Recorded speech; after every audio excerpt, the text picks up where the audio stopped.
Live and in color from Memorial Stadium in Baltimore, it's the 1969 World Series as the New York Mets versus the Baltimore Orioles for game number 2.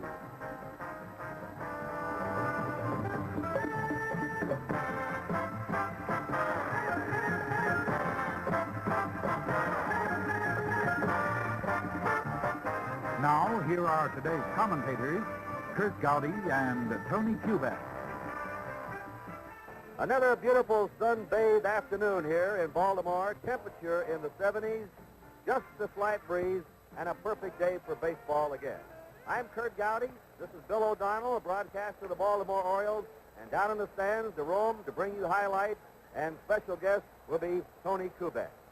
Well, Baltimore did it yesterday with a combination that carried it to an easy American League championship. Strong pitching, sharp defensive plays when they had to have it, and timely hitting.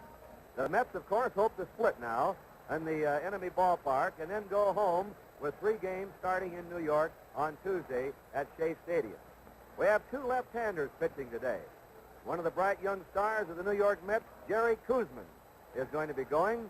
And Jerry, of course, won 17 games this year. He missed nearly a month and still won those 17. He had the 5th lowest earned run average in the National League. Jerry Koosman is going for the New York Mets. A left-hander is going for the Baltimore Orioles. That's Dave McNally. Koosman is 25. McNally is 26. McNally won his first 15 games of the year against no losses.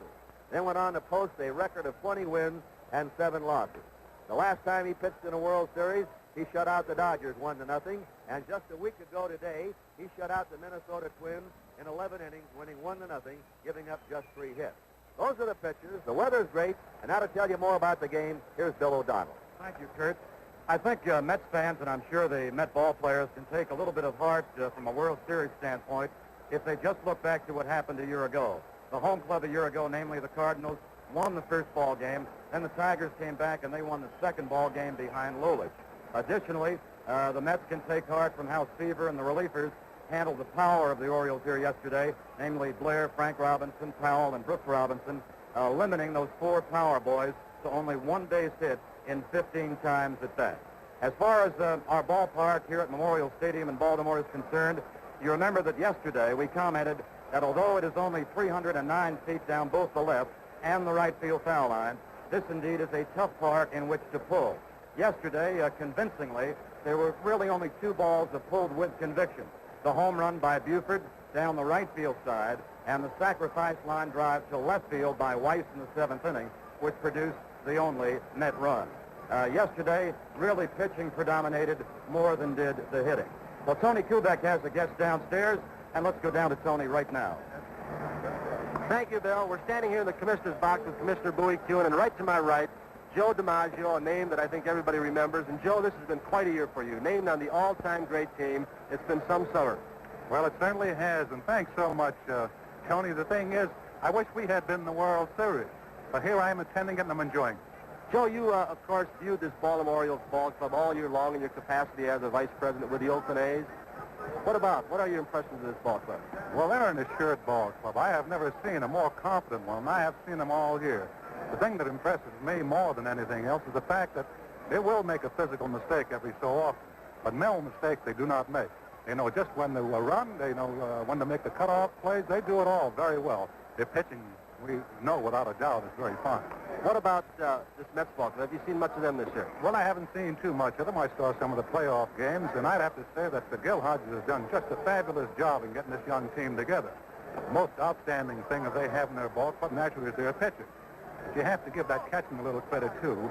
And there again, I'd have to say that Yogi Berra has done a fine job in working with some of these boys, as well as that coaching staff. Joe, you know, talking about center field for just a little bit, something I noticed, of course, you were a great center fielder, and you played fairly shallow throughout your career in Yankee Stadium. You had a lot of room to room. Have you had a chance to see Paul Blair? He plays very shallow. I certainly have. As a matter of fact, I commented on that just the other day with McNamara and some of the American League officials in that box.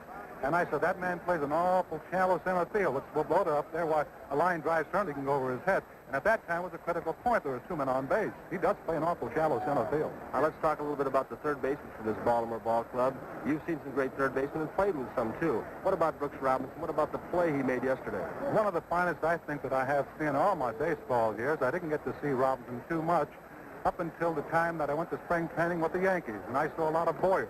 And I think that Boyer was about as fine a third baseman I've ever seen. But this man has to be his equal, if not, possibly a little better. Like that one play he made coming in an all-in-one motion and throwing from any position and getting that boy at first base. He did a great job, and I think everything he does around third base is just great. Fans show up early for Game 2 of the 1969 World Series to watch infield practice and Brooks Robinson. Brooks Robinson, the man with a magic mitt and great hands.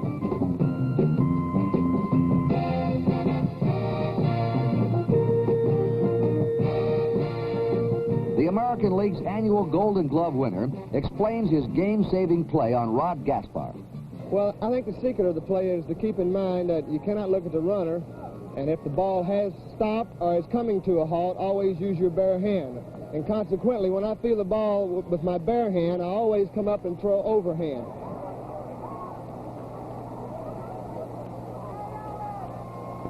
Colorful pregame activities seem to brighten hopes for a New York Mets bounce back.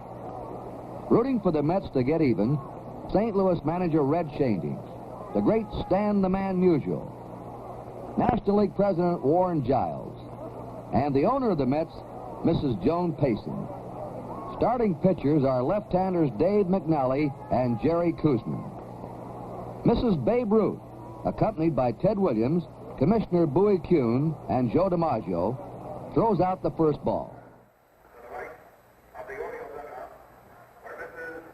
Mrs. Babe Ruth has just tossed out the first ball, or maybe she's going to do it again. The widow of the man voted the greatest player of all time in baseball, Babe Ruth, who was born here in Baltimore, Maryland. And now she repeats the toss to Andy Etchebarren, the Baltimore catcher. Mrs. Ruth was flanked by Joe DiMaggio and Ted Williams, 2 members of the all-time living outfield. Willie Mays is the other. Ruth was voted the greatest player of all time. The Orioles are breaking on the field, getting a roar from the hometown fans.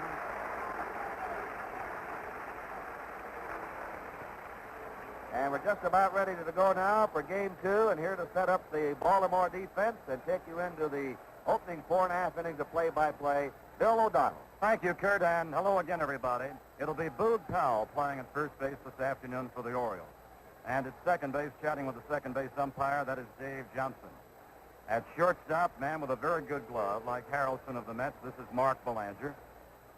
And the man with a vacuum glove at third base, Brooks Robinson, who had the play of the ball game defensively yesterday. Out in left field, this is Don Buford.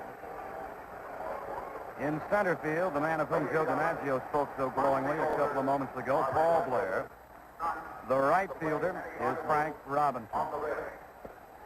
The catcher, who was not behind the plate yesterday, this is Andy Etchebarren. And the second game, Baltimore starter, young man from Billings, Montana. This is Dave McNally. He makes his year-round home right now in Baltimore. McNally, whom Kurt commented about during his pregame conversation, won 15 ball games in a row before he suffered his first setback. Actually, he strung a streak of 17 victories in a row, going back to his last 2 wins in 1968. And then McNally got beat by the Minnesota Twins to break that streak. This is Tommy Agee now to lead off for the Mets. The Orioles lead 1 victory to none. These 2 clubs will go to New York after this ball game. Tomorrow is considered the travel day, with Game 3 on Tuesday. Now, it's Game 2, and McNally's first pitch of the afternoon, a curve and a strike. In McNally's last appearance, that was in an American League Championship Series game, Game 2 against the Twins, his fastball was actually even more effective than the breaking ball. 1 strike. Here's the fastball, 1-1. On deck, this is Bud Harrelson.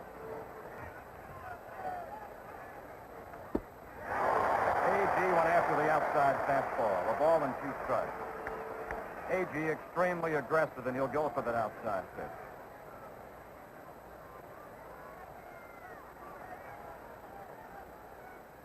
McNally will, as you see him finger that ball, he'll place the ball right in the glove, and he'll get the ball in the glove exactly as he wants to grip it. 1-2. Out number 1, McNally hangs up his first strikeout.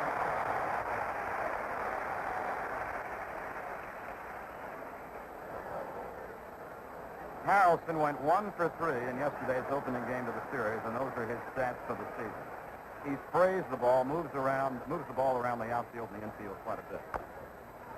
McNally will have to hurry his throw because Harrelson has speed. Just got to it. Harrelson was out by an eyelash at first base. McNally charged off the mound about 2 steps to the grass and towards the third base foul side.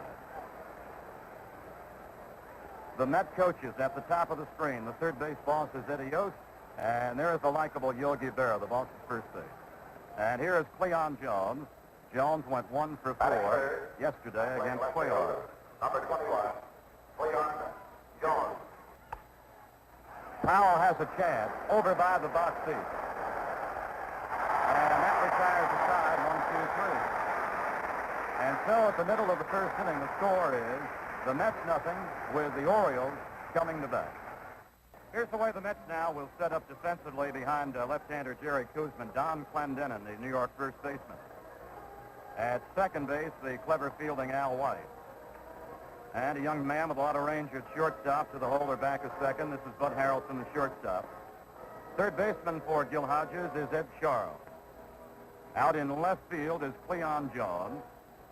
And a man with a lot of range both in and back is Tommy Agee in center. And the right fielder, a Baltimore-bred youngster, by the way, Ron Svoboda. As he did yesterday, Jerry Grody will catch game 2 for the Mets. And appearing for the first time in a World Series, the young left-hander is Jerry Koosman.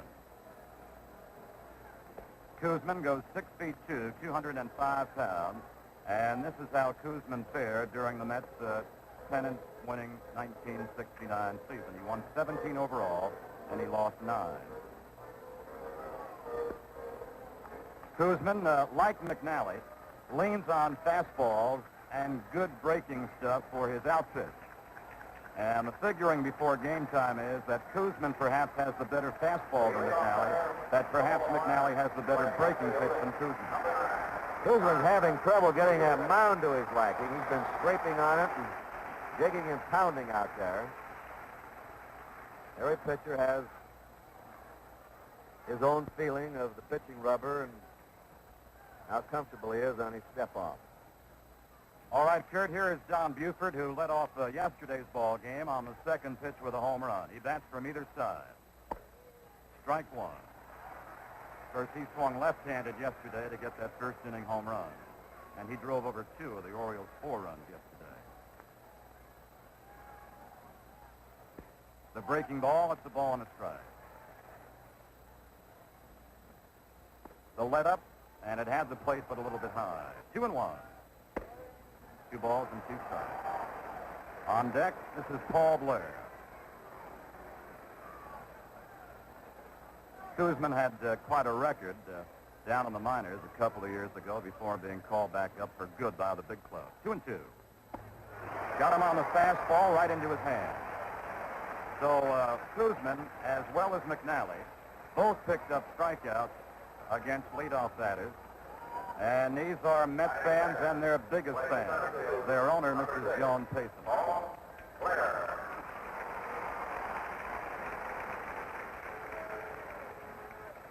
Paul Blair hitless in 3 trips yesterday and 285 for the year. Like Frank Robinson, Blair will crowd the plate quite a bit. Yesterday, Met pitchers served Blair more breaking stuff than good live fastballs. The changeup, Jones with plenty of room out in left field, and more room than even he needed. An easy play for the Mets and for Cleon Jones out in left and a quick second out. 2 up and 2 away in the bottom of the first inning. The Oriole coach at the top of the screen is Billy Hunter, the coach is third, and the first base coach is George Stallings. This is part now of the Oriole power cast. Frank Robinson, who ripped off 32 home runs, but was held hitless yesterday. Ball one. As a matter of fact, he was fanned twice yesterday. The Met pitching did a fine job against Blair, both Robinson and Powell, limiting that foursome to only one base hit. 1-0. Deep right center field. Very deep, Adrian Swoboda. And Swoboda right in front of the 390-foot marker. That ball right to the marker. And so at the end of the first inning, the score is Baltimore nothing and New York nothing. Swoboda made a fine play just before Frank Robinson came to bat. This breeze sprung up and is blowing in from right center toward home plate. Held that ball up just a bit. Swoboda got a good jump on it over there in front of the right center field area to keep it from going out. Well, friends, this game is authorized under television rights granted by Major League Baseball solely for the entertainment of our audience, and any publication, reproduction, retransmission, or other use of the pictures, descriptions, and accounts of this game without the express written consent of the Commissioner of Baseball is prohibited. Don Clendenin starts the top of the second inning. Strike one to Clendenin, who had a pair of base hits yesterday, including a double in the left center field power alley, with Ron Swoboda coming on next. After the fastball, 1-2. 2 balls, 2 strikes, didn't get the fastball through. The curve missed him. 3 balls and 2 strikes. The American League leader in starts was Denny McClain of the Tigers. He made 41 starts. So 2 men on the spot. Clendenin leading off the top of the second. He loses him. Walk number 1 in the ball game. And Clendenin, the leadoff batter now, becomes, from the Mets standpoint, the go-ahead run at first base.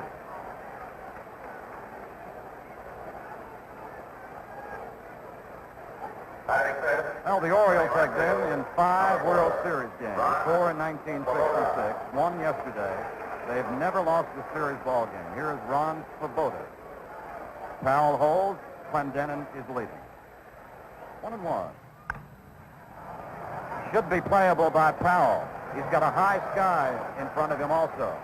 And Powell with the glasses down against the high sky for the putout. The second game of the World Series today is being brought to you in living color on the World Series Network, and that's NBC. 1 gone in the Mets' second inning, and here's third baseman Ed Charles. Playing third base, number 5, Ed Charles. Now, this is not it's not a muggy day, but it is a warm day. And the warmth already showing in the perspiration of McNally. Johnson will get the fourth play, and there'll be no play to first base. Actually, Clendenin had to hold up. Clendenin could not move with conviction toward second base because Clendenin was not sure whether Johnson could actually get to the line drive before it hit the dirt. Johnson had a similar play yesterday in the 8th inning. Harrelson hit him a ball just like that. That low line drive, getting one hopper. A tough chance. Charles is now the base runner with 2 away in the top of the second inning. And here's one of the scrappy ball players on this Mets 1969 National Championship club, Jerry Grody, the catcher.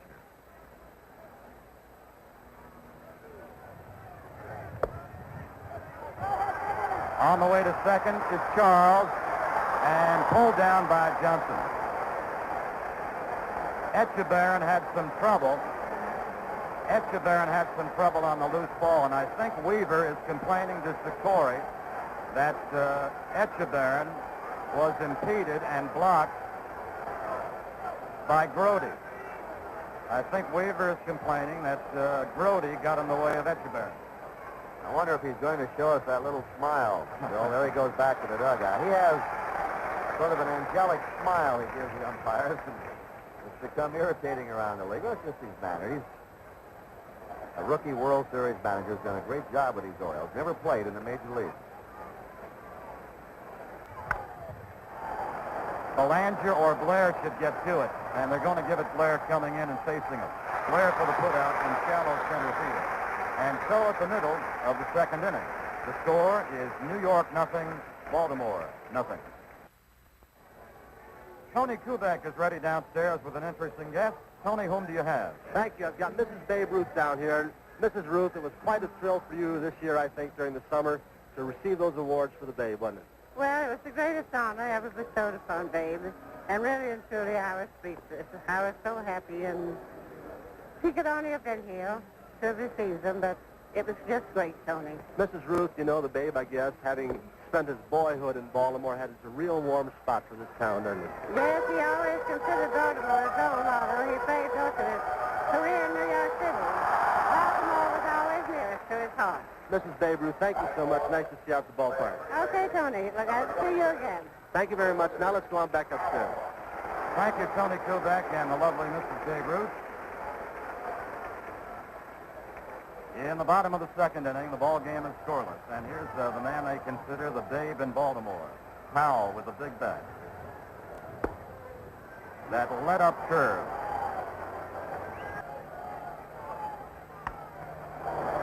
Pulled the breaking stuff right into the seats, and that's fairly deep down the right field side. Second year that this gentleman played organized baseball with the club of the New York Penn League, Auburn. He had an earner average of under a run and a half a game, and he fanned Powell on let-up breaking stuff for his second strikeout. 2 strikeouts hung up by Koosman. With Brooks Robinson now coming to the plate, we'd like to remind you that tomorrow night, Bob Hope plays host to Mr. Jimmy Durante, Tom Jones, Barbara McNair, and Donald O'Connor as Chrysler presents the Bob Hope Special. That's tomorrow night at 9, 8 o'clock Central Time, right here on NBC. The outfield right now is playing Brooks almost as deep in right as it's playing Brooks in left. Agee's giving it the long run, plus Harrelson retreating. It is Harrelson, the shortstop, back in shallow center field. Koosman has faced 5, has retired 5 in a row. And now here is Dave Johnson. Koosman had retired 5 in a row, and he, like McNally, now have both given up a walk. McNally passed the leadoff batter in the top of the second inning, Charles. And now Koosman free tickets Johnson with 2 out in the bottom of the second inning. Batting 7, Andy Baltimore. Number 8, Andy Echeverria. Echeverria, whom Kurt told you, like Powell, batted very good against left-handers. Echeverria and Hendrick were platooned all season long back of the plate. Agee's got a tough play, but he made a good run for it, galloping to deep center field. Agee played it perfectly, timed it perfectly. And so at the end of the second inning, the score is New York nothing, Baltimore nothing. Well, some 50,000 here at Memorial Stadium today, and among them are Tony Kubek and the chairman of the board of the Baltimore Baseball Club, Jerry Hoffberger. Tony? Thank you, Bill. Mr. Hoffberger, your ball club had some kind of year. Yeah, sure did have some kind of year. We're just pleased to be here and hope we can get through a few more ball games and win at least 4. Then we really have some kind of year. I guess you're taking your crew up to New York to see the series up there. I'm taking everybody who wants to go. Hoffberger, thank you so much. Congratulations once again. Let's go back upstairs. All right, thank you, Tony. And Mr. Jerry Hoffberger, Al Weiss has looked at strike 1. He'll be followed by Koosman and Agee here in the top of the third. McNally and Koosman hooked up in a scoreless pitching duel.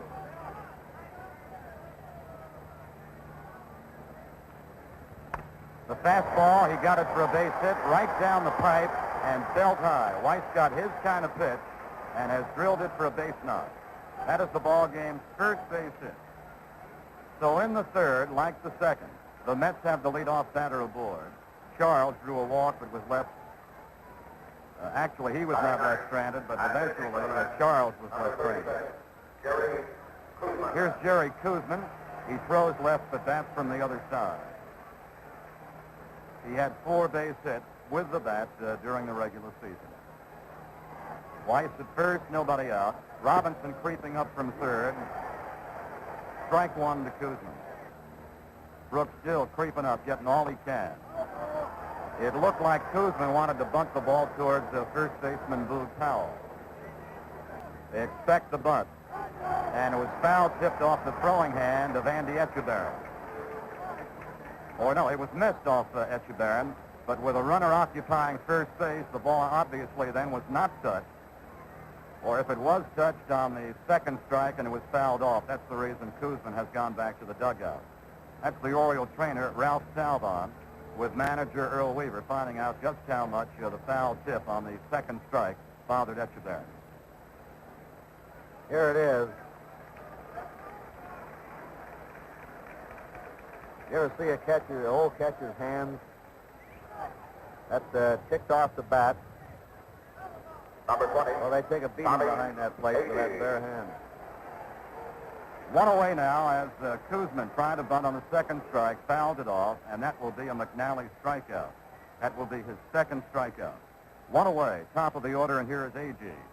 Tommy Agee struck out in the first inning. Tough chance for two, and they've just managed to get one because of the good range of Belanger. Belanger had to go deep to the hole. Watch Belanger's range on this. He's a brilliant fielding shortstop. He's a great basketball star at Pittsfield, Massachusetts High School. Look at his agility. He gets that throw away with something on it, right on target. Number 3. Belanger can range right, left, and he and Brooks Robinson really make it hard to drive the ball through that left side of the infield. Two away now in the Mets' third inning. The runner at first base is Agee, who just rounded into that fourth play, with Belanger starting the great throw from the hole on the left side. This is Bud Harrelson, the shortstop. Ball one. Now, Agee likes to run. He's aggressive with the bat, and he's also aggressive on the bases.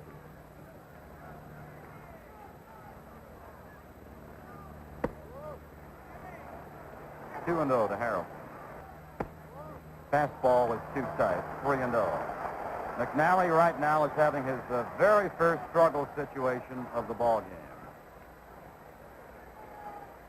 And Etchebarren going out for one of two purposes, telling McNally that perhaps he's releasing the ball at the wrong spot, or telling him maybe that he'd like to throw Harrelson a different way. Harrelson, by the way, when he was in high school, was actually a third baseman. And when he got in the minors, he was changed over to a shortstop. 3-0. 4 pitches, and he loses him. McNally has now given up 2 walks. The biggest threat in the ball game by either side now being provided here in the top of the third. Harrelson at first. Agee at second base. 2 out, and the batter is the man with the hot bat on this Met ball club, Cleon Jones. Number 21. Cleon Jones. Jones has power and a good clutch swinger. Jones can hit the ball up the middle and also to the power pocket. Runners go. Deep left field. Buford giving it a chase. And Buford almost lost that deep fly ball. He looked like he might have almost overrun the ball. That ball was really ripped to left field. Don Buford converted into an outfielder from an infielder. He's short. He has to go up for this one. Another foot or two, and the Mets might have had 2 runs in. And so at the middle of the third inning, the score is New York nothing, Baltimore nothing. Well, we've only had 1 base hit in the ball game thus far as we go to the bottom of the third, and that was by Al Weitz to start the top of the third. Beginning the bottom third, here is Mark Belanger, the 8th batter, and the Oriole shortstop. Right center field with Agee. And Agee with a good speed, backed up 1 step in front of the warning track. Now, unlike yesterday, with the exception of Buford's first inning home run, we've had a lot of long, hot shots in this ballpark within 3 innings. Dave McNally, who, like Koosman, although he throws left, bats right. And who, like all pitchers, loves to brag once in a while about a home run, such as he hit this season.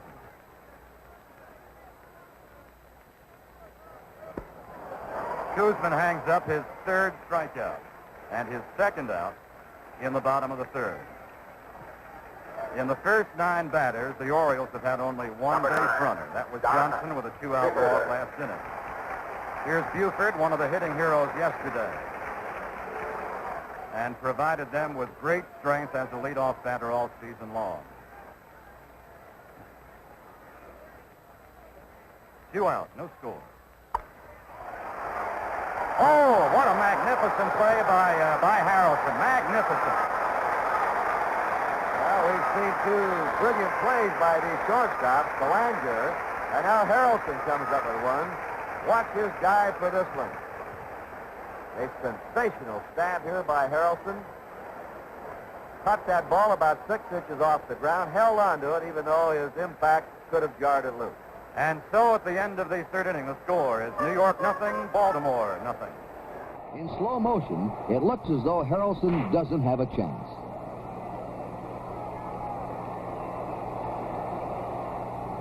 Top of the 4th, a scoreless tie. Don Clendenin batting for New York. One after the fastball.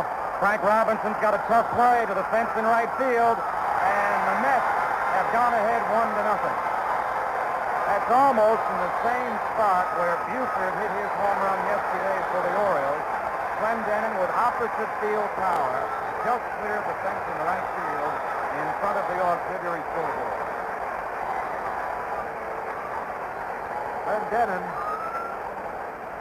has really been hitting in this series, yesterday and today. He's now been on base twice today. He had 2 hits yesterday. Look at that follow-through.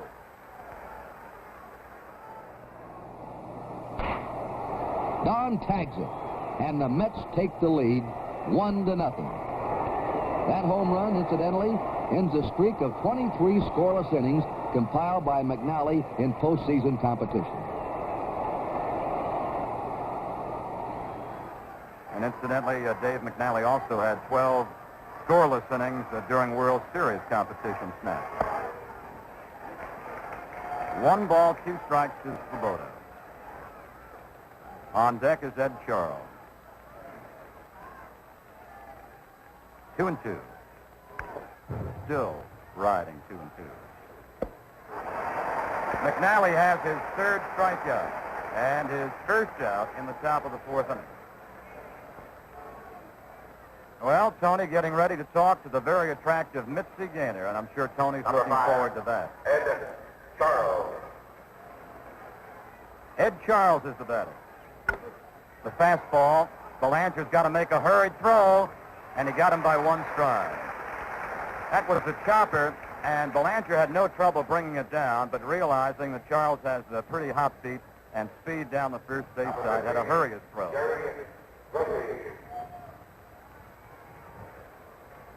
Jerry Grody's been up once today, fly to center field. Gil Hodges in the Mets dugout, along with Rube Walker, his pitching coach. Well, that Bird enjoying the World Series, and he's the only one to come in this ballpark without a ticket today. 1-1. Robinson, tough again, and made it. Well, it's an odd thing. Brooks Robinson says this is not the hardest play for him. Usually it is for a third baseman. The secret, he says, is to pick the ball up as his left foot. Now watch him and throw off the right foot. There he is, picking it up on the left foot as it strikes, and then throwing as he lifts his right foot up. And he throws overhand. He says his toughest play is backhanding across the body to the line. And so in the middle of the 4th inning, it's New York 1, Baltimore nothing. Now Jerry Grody's up. Brooks Robinson charges in and duplicates the great play he made in the first game. So for a 1-0 game, we've had 4 brilliant plays here and a lot of action. We've had one by Harrelson, one by Brooks Robinson, one by Belanger.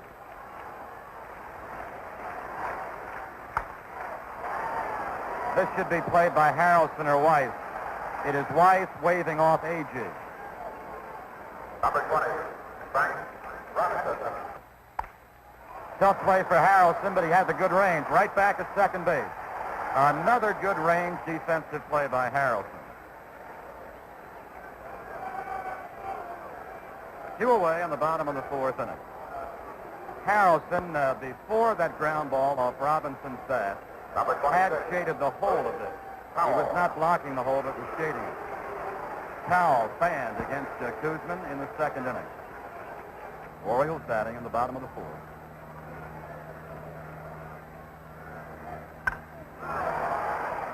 Al Weiss on a hot shot, one hopper to retire the side at the end of 4 innings of play.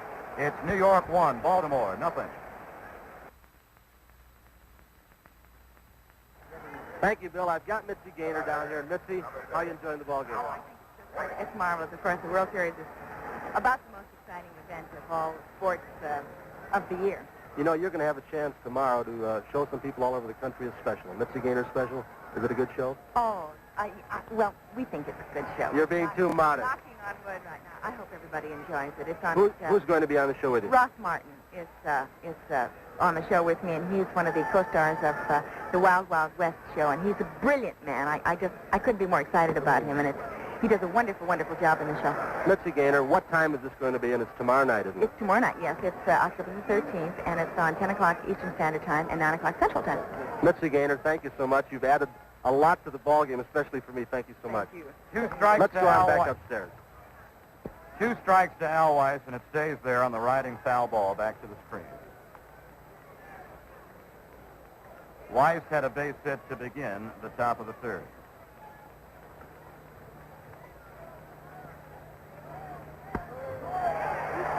A looking 3rd strike, and McNally has now hung up 4 strikeouts.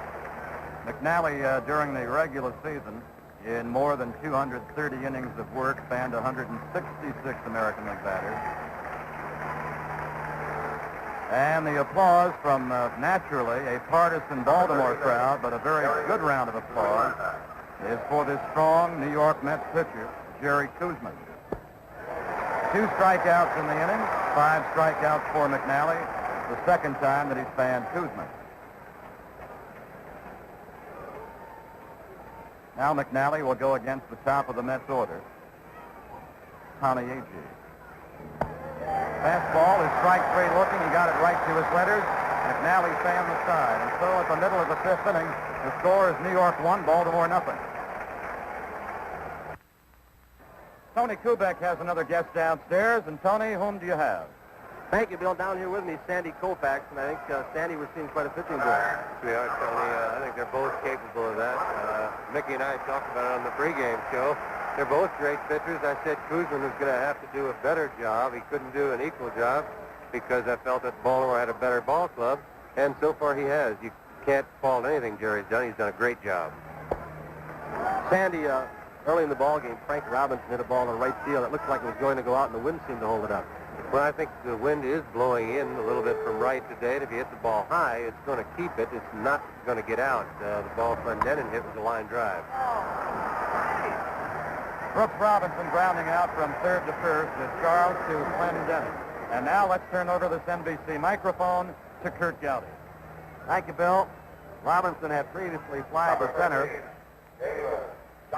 Dave Johnson up now. Walked his first time. 1 out, nobody on, the 3-2 pitch. Fly ball, right field. Ron Sloboda puts it away, and they're 2 down. Number 8, Andy Etcheburn. Fly to center his first time. Well, the Mets got lucky with this boy. He was pitching down in Fort Bliss, Texas. And a young fella down there recommended him to his uncle, who was an usher in Shea Stadium. Told the Mets to look him over. There's a fly ball into the right field corner, deep. That ball is caught by Sloboda. That's twice he's been chased up against fences today. So it's 3 up, 3 down. And at the end of 5 innings here in Baltimore, the score, the New York Mets 1 and Baltimore nothing. Bud Harrelson leading off. Bud Harrelson trying to bunt, pops up to Andy Etcheburn. 1 away for the Mets in the top of the 6th. Harrelson previously had bounced to the pitcher and walked. Leon Jones is fouled out to first and lined out to left field. Jones is a good breaking ball hitter. Pops it up. Shallow right center. Waiting for it is the center fielder, Paul Blair, who yelled second baseman Dave Johnson off.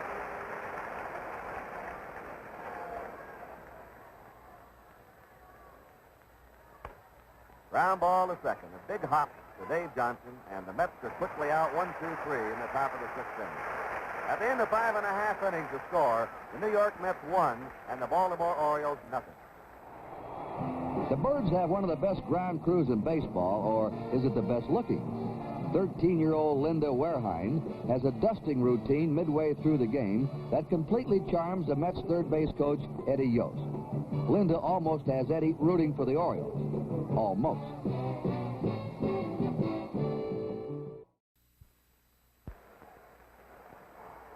Well, baseball capping off a record season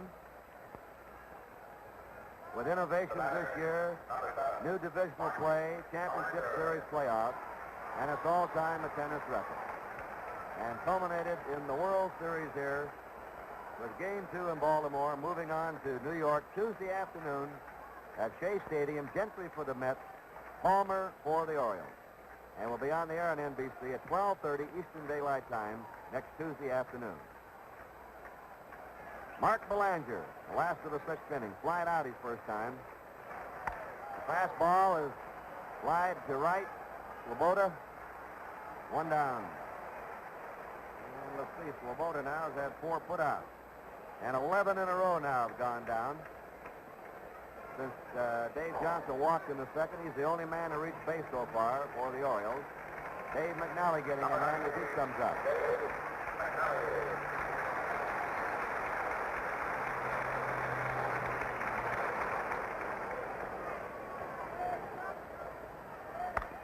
Right back to the box. And there are 2 down here in the last of the sixth inning. At the top of the order we go now, and Don Buford, who struck out swinging in the first, line to short, robbed of a base hit in the third by Bud Harrelson. Number 9, Don Buford. The 1-1 pitch. Change up, bounce to short. Bad hop, Harrelson handles it, throws him out.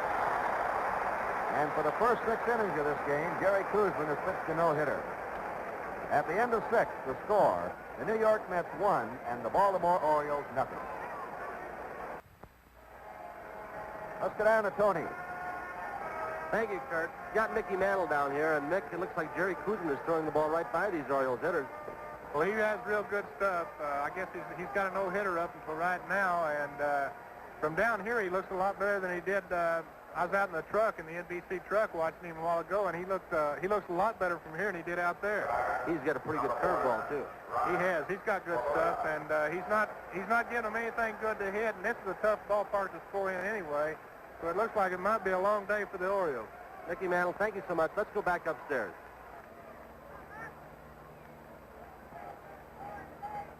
Swoboda being played deep. Couple of strides toward left. Fly ball to deep right. Frank Robinson. Back by the wall. Boy, what plays we've had today.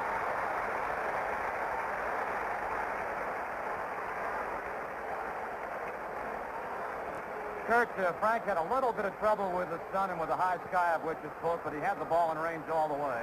And, of course, Frank knows how to play right field. He knew he had room going back against the fence and then just banged a little hard into the fence but kept the ball in the glove all the way. Ed Charles hit into a forced play and grounded to short. Lashes it down the left field line. This may be for extra bases. Buford playing to carry him off the wall, and into second is Ed Charles with a double.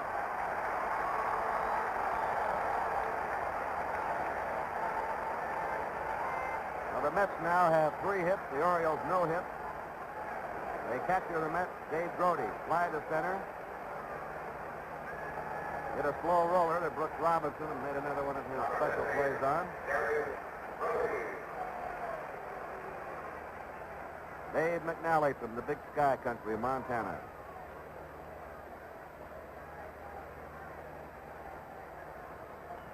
1 ball, 2 strikes. High fly in a shallow center. Belanger, the shortstop, calling for this one, and they're 2 down. Montana not only the big sky country, but there's some blue ribbon south streams out there, too. Al Weiss is singled and struck out.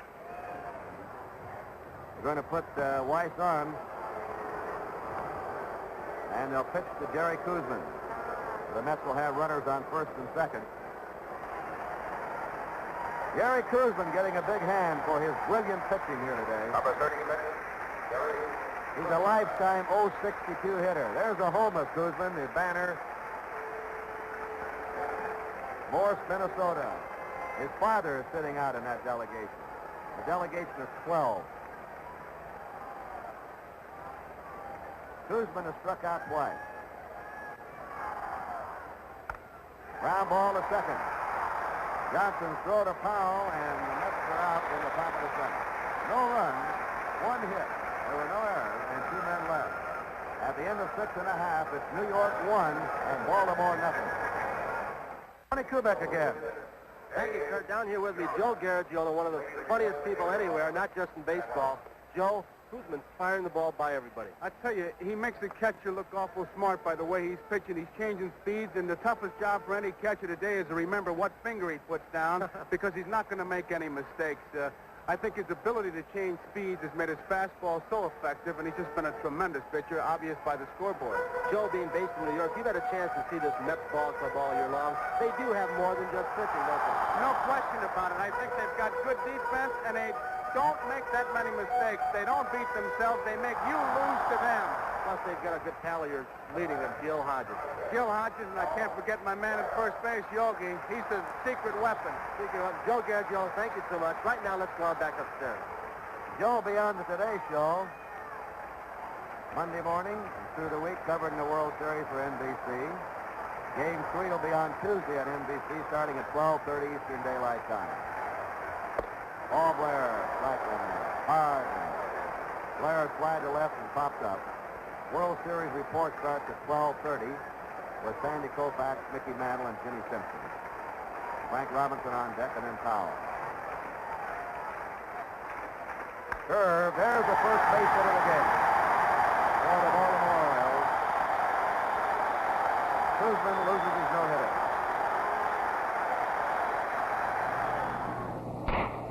And there it goes. A clean hit to the left side. The first one off Jerry Kuzman in the second game of the World Series. The only man to ever hit a ball out of this ballpark, completely out of it, is at the plate right now, Frank Robinson. 66 seasons. Ball 2. He hit one over the left field grandstand. Just, you see that sign right up on that pennant, right over that back wall. What a terrific shot that was. The only man to ever do it in this ballpark. There's a line drive to center. Tom Agee's there for it. 1 away. Ball Blair scooting back to first. The New York Mets are leading 1-0. In the last half of 7th, and Bruce Powell coming up and struck out and grounded out. For a fellow that has such a big swing and hits with such power, he makes contact. It's 3:04 for the season.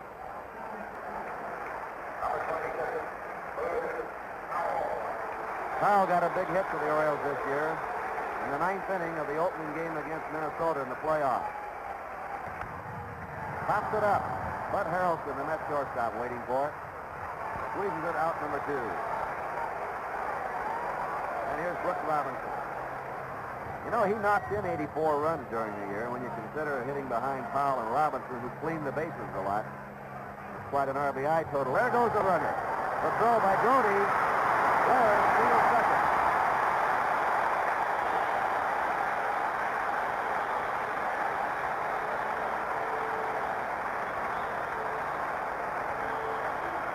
Blair with a pretty good jump on Kuzman. Blair had 20 steals just in under the tag and inside.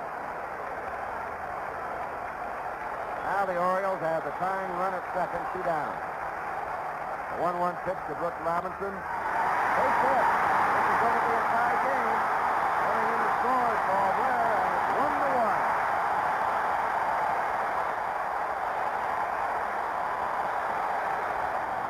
1-1. On the second pitch to Brooks Robinson, Blair gets a big jump and heads for second. And he has it. Brooks Robinson, a great clutch hitter, steps up and drives the next pitch through the middle. Blair scores from second, and the Orioles tie it up at 1-1.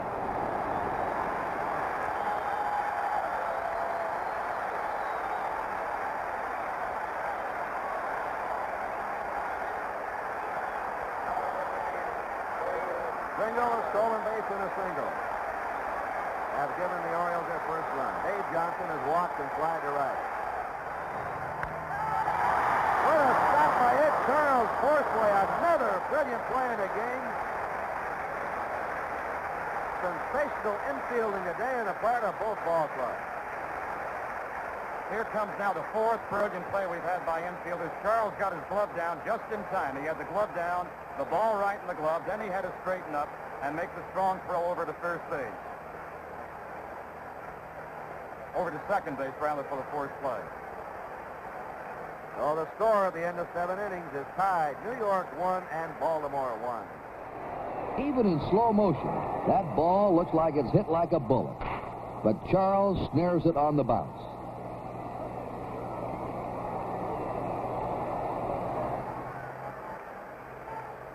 In the top of the 8th inning, Tom Agee up with a count 2-1.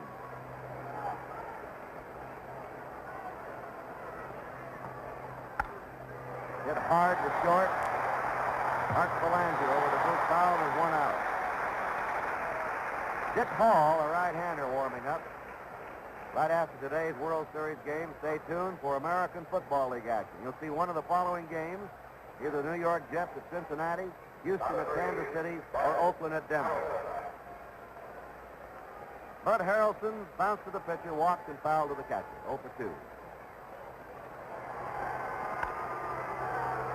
Brooks Robinson to his left. He got him. Two down. The human vacuum. Kurt Belanger was in position to get the ground ball, but Brooks cut right in front of Belanger. He had the glove down just like Charles did, and then he had to hurry a throw to first base to just get the runner by 2 steps. Leon Jones fouled out, lined out to left field in the 3rd, flied out to center in the 6th. 2 down, nobody on. 2-2 to Leon Jones.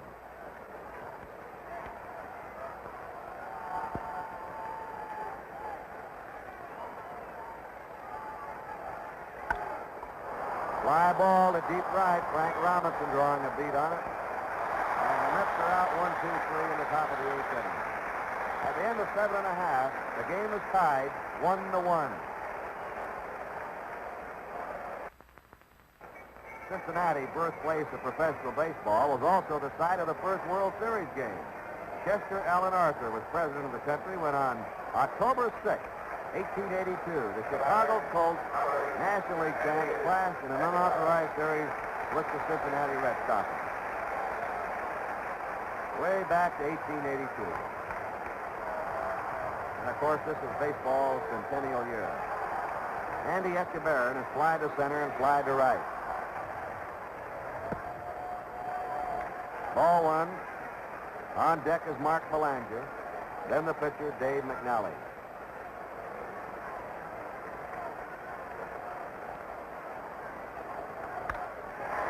Line drive. 1 away.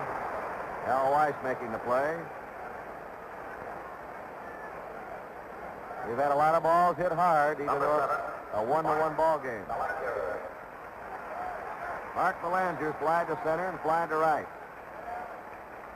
Manager Earl Weaver says that Dave Johnson hitting number 7 at a 280 average and this boy hitting 287 meant 15 games in the standings for the Orioles. A strike. Curve is over, strike 2. Right. And now look, on a right-handed batter, Belanger's out. The National League umpire's on the inside of the catcher. Left-hander on the other side. The American League umpire stands directly in front of the catcher. Dave McNally with 2 down, nobody on, will hit for himself. Gets a big ovation here from these fans in Baltimore. McNally is struck out and grounded out to the pitcher. They're playing him shallow and over toward right. They hit late. So he flies to deep left. Going back is Leon Jones on the warning track for the out. McNally nearly reached the fence with that one. He fooled everyone. 3 up and 3 down. At the end of 8 innings, the game is still tied. New York 1 and Baltimore 1. Together with Kurt Gowdy, this is Bill O'Donnell at Baltimore's Memorial Stadium, and a reminder that on Tuesday, the World Series moves to New York's Shea Stadium, where the amazing Mets fans can fill the park to the tune of almost 2,200,000 paid admissions this year. Welcome home one of the great Cinderella teams in modern baseball.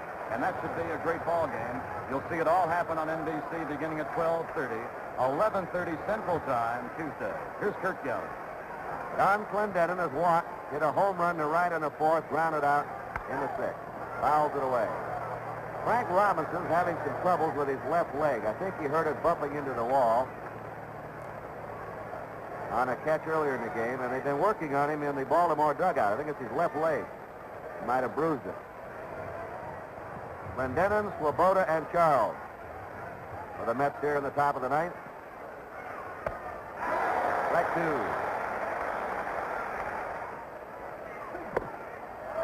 1 ball, 2 strikes. Out of play. 1 ball, 2 strikes to Don Clendenin. Well, the crowd was even had some body English going on that one behind home plate, all leading into the strike zone. Ball 2, 2-2. Fastball, striking out Clendenin. 7 strikeouts for Dave McNally. Ron Swoboda has fouled out, struck out, and flied out. Ground ball, Boog Powell off the bag. McNally will cover. 2 down. You know, Powell's an underrated first baseman, isn't he, Bill? Most people, when they look at a big man, Kurt, they figure, you know, he doesn't cover too much ground and he's slow. But Powell, although he's 245 to 250 pounds, has fine reflexes, and he's very mobile for a big man, and he proved that mobility getting backhanded to that ground smash. 2 down, Ed Charles up. Grounded into the 4th play. Grounded to short and double to left. And once again, Brooks Robinson moves over on top of that 3rd base line. With 2 down. And a tie game here in the 9th inning. It's a curve strike to Charles. Charles does something. Jerry Grody would be up next. Looking ahead to the Oriole 9th, they have the top of the order up. Buford, Blair, and Frank Robinson. 0-2.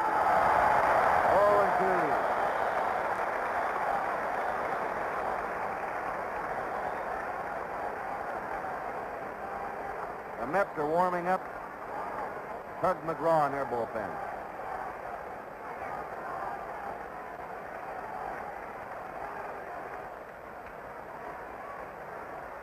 Two-strike pitch.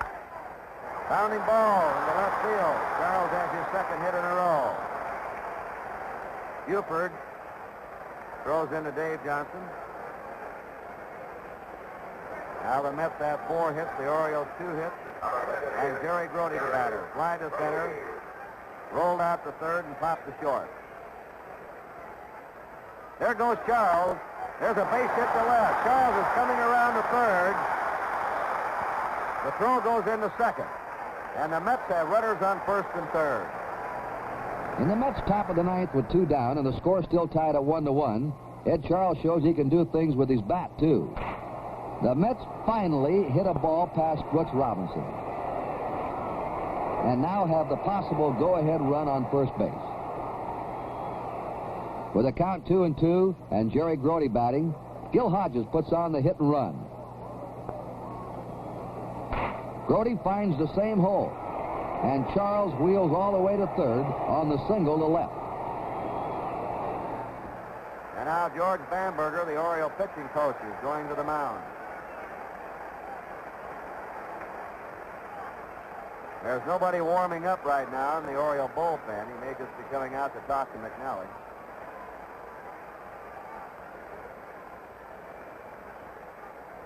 If you bring a right-hander on to Weiss, the Mets would undoubtedly shift to their left-handed hitters. And the left-handed hitters who haven't played in the first two games of this series were red hot against Atlanta. Kurt, although these two clubs are playing each other for the first time, both clubs have personnel that have told their managers and the rest of their ball players about the strengths and weaknesses of the opposition. For example, Tommy Agee and Al Weiss of the Mets have both played in the American League and both played for the White Sox, and they know quite a bit about the Orioles. And two of the members of the Orioles, a relief pitcher, Dick Hall, and also a utility catcher, Clay Dalrymple, both played with the Phillies, so they know quite a bit about the Mets. After Bamberger went back to the Oriole dugout, the sign went out to the Orioles for warm-up action. It's Dick Hall warming up again now.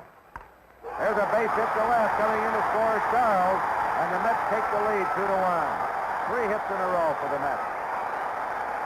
Al Weiss coming through with a big hit here with 2 down in the top of the ninth. And Jerry Kuzman's up now. Kuzman has struck out twice and grounded out. Gary Grody stops at second. Runners on first and second, 2 down. The Mets now have 2 runs, 6 hits. The Orioles 1 run, 2 hits.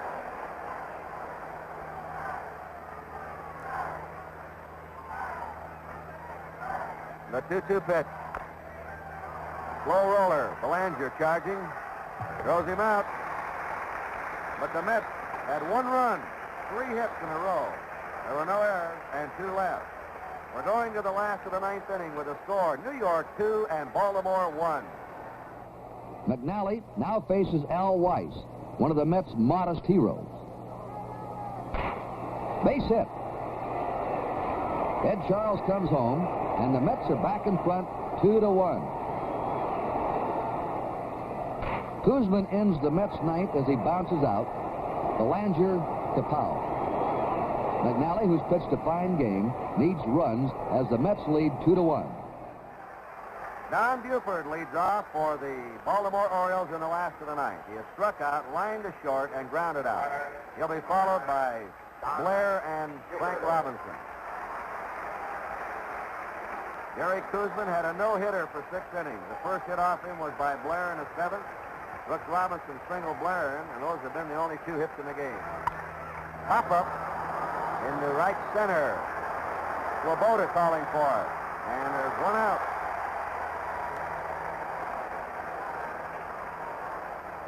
Well, so far, the Orioles have had their fewest hits in any game this season. Twice they were held to 3 hits during the year. They've had only 2 hits today. Paul Blair, fly to left, pops up and single. Ed Charles is right on the third base line, and so is Don Clendenin. They don't want anything to go down that line for extra bases. Ground ball to short. Bud Harrelson's throw to Clendenin, 2 down.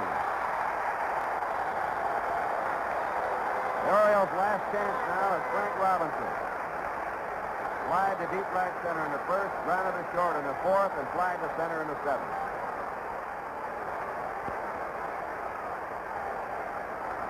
Only 90 pitches have been thrown in this game by Jerry Kuzman.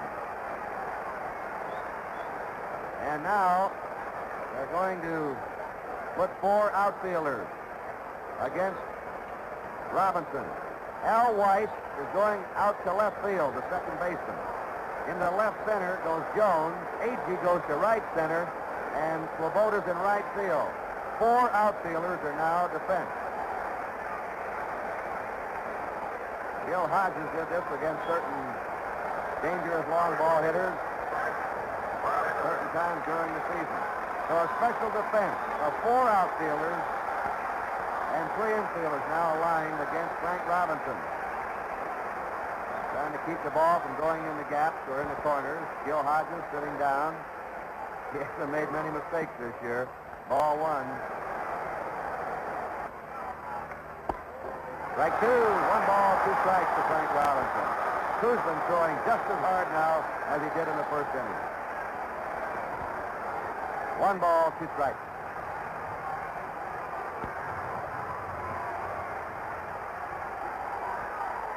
Curve is a little bit low. 2-2.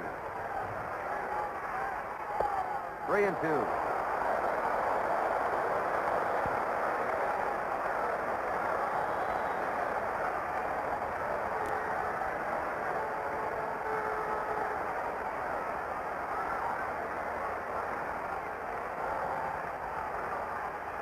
A 3-2 pitch.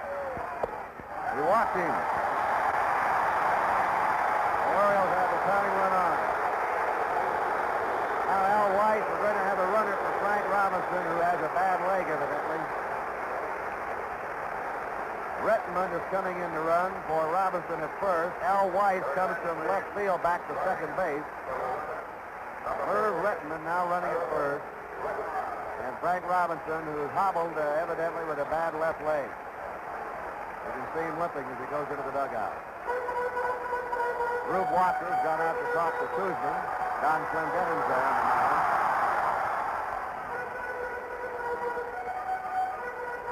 And the dangerous Boop Powell's up. Struck out, grounded out, popped up.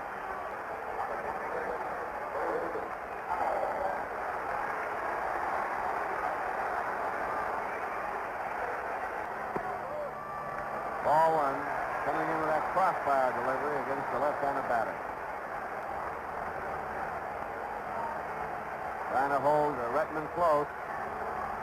Curve is ball 2. Brody blocking it out in front of him as the catcher should do. 2 balls and a strike.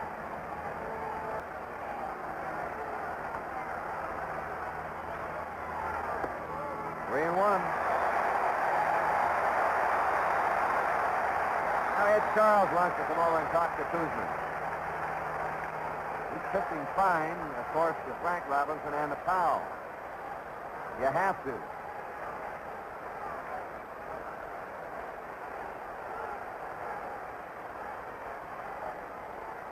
Let's see what he gives him now on 3 and 1 with 2 down. Rettenmund at first.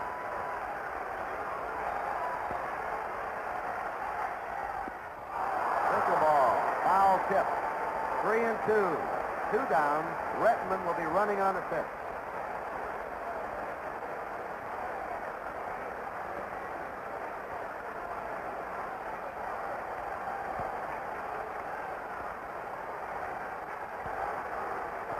There goes Rettenmund. Ball 4. And the batter will be Brooks Robinson. Gil Hodges now, the manager of the Mets, is coming out.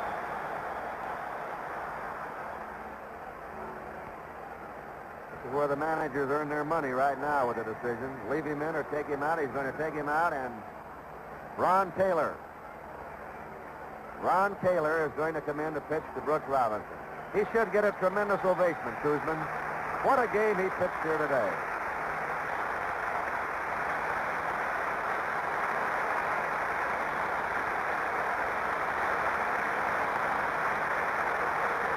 Kurt, Kuzman came within 1 out of pitching a complete ball game. He was extremely strong through the middle innings when he retired 13 in a row. There's a break in the action right here at Baltimore with a score in the bottom of the 9th inning. The Mets 2 and the Orioles 1. Right after we sign off here in this World Series game in Baltimore, you'll see one of the following games of American Football League action. Either the New York Jets at Cincinnati, Houston at Kansas City, or the Oakland Raiders against the Denver Broncos at Denver. Ron Taylor, who pitched yesterday 2 innings, allowing no hits, no runs of relief. 31 years old, born and lives in Toronto, Ontario.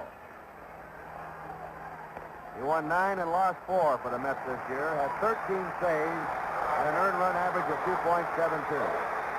Brooks Robinson came up with 2 down, and Paul Blair on second in the 7th and singled him home. After 2 out, Kuzman walked Frank Robinson and Boop Powell.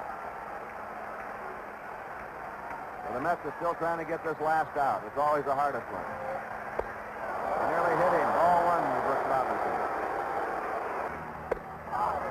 check swing. Ball 2. Curve is in. 2-1.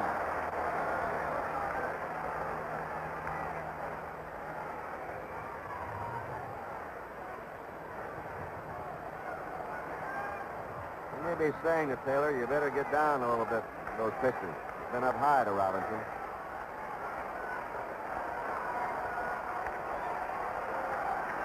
Two balls and a strike.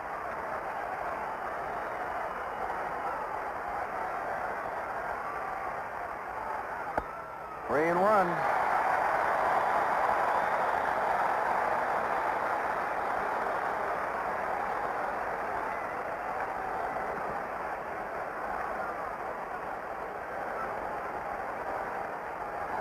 Doug McGraw still warming up in the Met bullpen, a left-hander.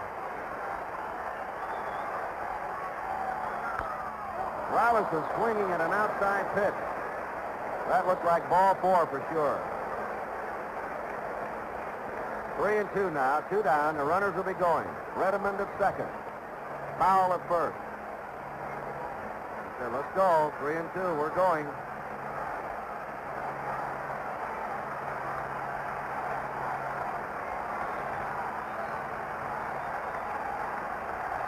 There go the runners. There's a ground ball to Charles. Makes the bag to throw to first. He had ideas to go to third. He would have been late there. He went to first. Glendenon dug it out of the dirt, and the Mets win it 2-1. With 2 out in the last of the 9th and Frank Robinson coming up, manager Gil Hodges sends second baseman Al Weiss to the outfield. The Mets now have 4 outfielders. Gil explains his strategy. We played 4 outfielders with Frank Robinson at bat, mainly to cut down the chances of getting an extra base hit. If we can keep Frank Robinson on first base, why, we have a much better chance of winning. Koosman walks Robinson. Frank seems to limp a little from a sore left foot. Koosman now has to face Big Boog Powell, the Baltimore cleanup batter.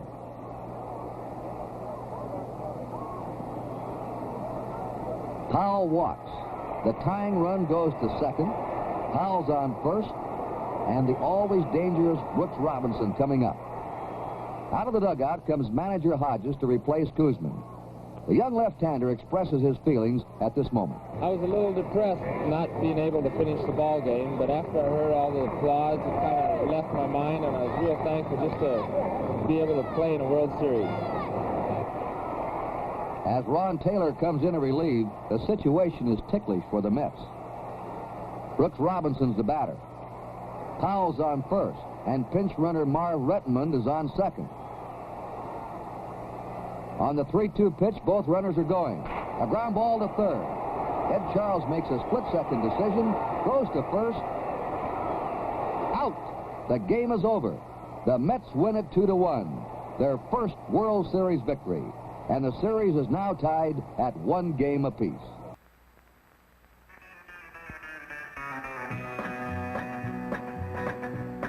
Be sure to join us on Tuesday for World Series Baseball. Game number 3 features the Baltimore Orioles versus the New York Mets from Shea Stadium in New York.